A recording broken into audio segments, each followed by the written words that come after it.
네, 날씨도 흐리고 매미 심란하고 우울하다고요. 날씨가 흐리면 좀 그렇죠.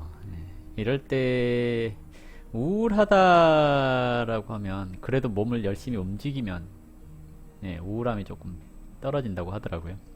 우울한 것의 원인은 육체와 정신이 따로 놀기 때문이다 라고 얘기를 하는데요. 우울에서 벗어나는 교훈법, 등산을 하세요. 등산 괜찮습니다.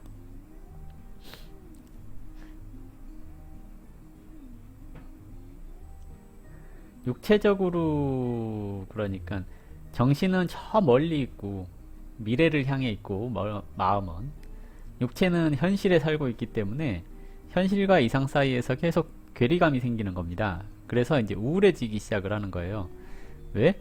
아, 지금 당장 해야 될 일을 해야 되는데 지금 당장 해야 될 일을 하게 됐을 경우에 생활이 조금씩 나아지는 그런 기미가 잘 안 보이는 거죠. 근데 내가 뭔가 하지 않고 항상 마음은 저 멀리 가 있는 거예요. 미래에 가 있어가지고 내가 10억, 20억을 벌 거야 또는 벌어야 돼 이런 생각을 하고 있는데 지금 하고 있는 일로 그 정도의 돈을 벌려면 불가능할 것 같거든요. 그러니까 이제 점점 우울해지기 시작을 하는 거거든요.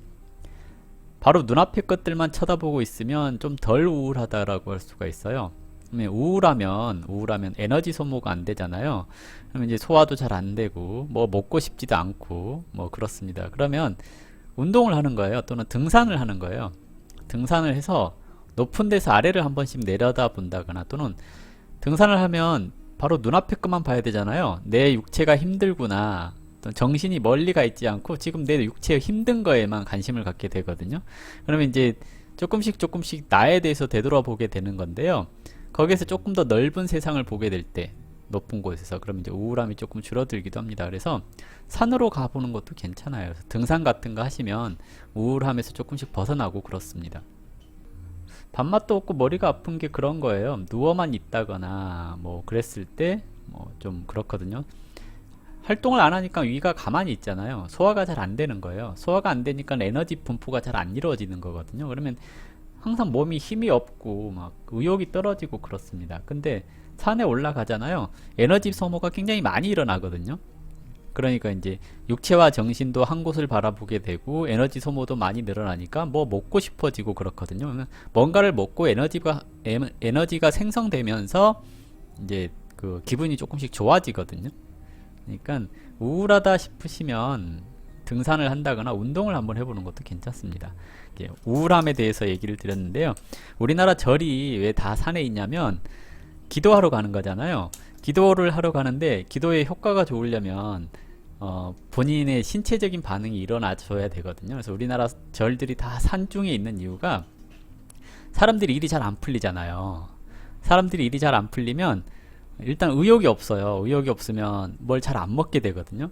그러면 소화가 잘 안 되죠. 소화가 안 되면 이제 잘 안 먹기 때문에 면역력이 떨어지기 시작을 하거든요. 면역력이 떨어지면 골골대기 시작을 해요. 그리고 이 에너지가 계속 원활하게 공급이 되지 않기 때문에 항상 우울하고 힘없고 자신감이 없어지거든요. 이럴 때 이제 기복신앙이 이제 좌우가 되는 거예요. 이제 기도를 하러 한번 가야지 하고 산으로 올라가요. 절로 가는데 우리 딸이 항상 저한테 그러는 절로 가라고 가까이를 못 가게 하는데 절로 올라가게 되면 이제 올라가는 동안에 에너지가 소모되기 시작을 합니다. 힘들죠. 올라가서 경치를 봤더니 정말 경치가 좋아요. 그러면 이제 기분이 좀 새로워지잖아요. 그리고 이제 또 108배를 하든 3배를 하든 부처님한테 절을 해요. 절을 하면서 이제 기도를 드리겠죠. 일이 잘 됐으면 좋겠습니다. 뭐 이런 식으로 올라가서 꾸역꾸역 올라가면서 에너지 소모가 됐고 그리고 또 절을 했더니 뭔가 이렇게 절에 가서 기도를 했어요. 뭔가 이루어질 것 같은 느낌도 들었는데 주변을 이제 마음의 여유가 생겼더니 주변을 둘러보니까 경치가 되게 좋은 거예요. 아, 뭔가 일이 잘 될 것 같아 라는 생각이 들거든요. 집으로 내려왔어요. 내려왔더니 에너지 소모도 많이 됐고 육체적으로 힘드니까 뭘 달라고 하는 거예요, 몸이. 그러면 뭘 먹어요.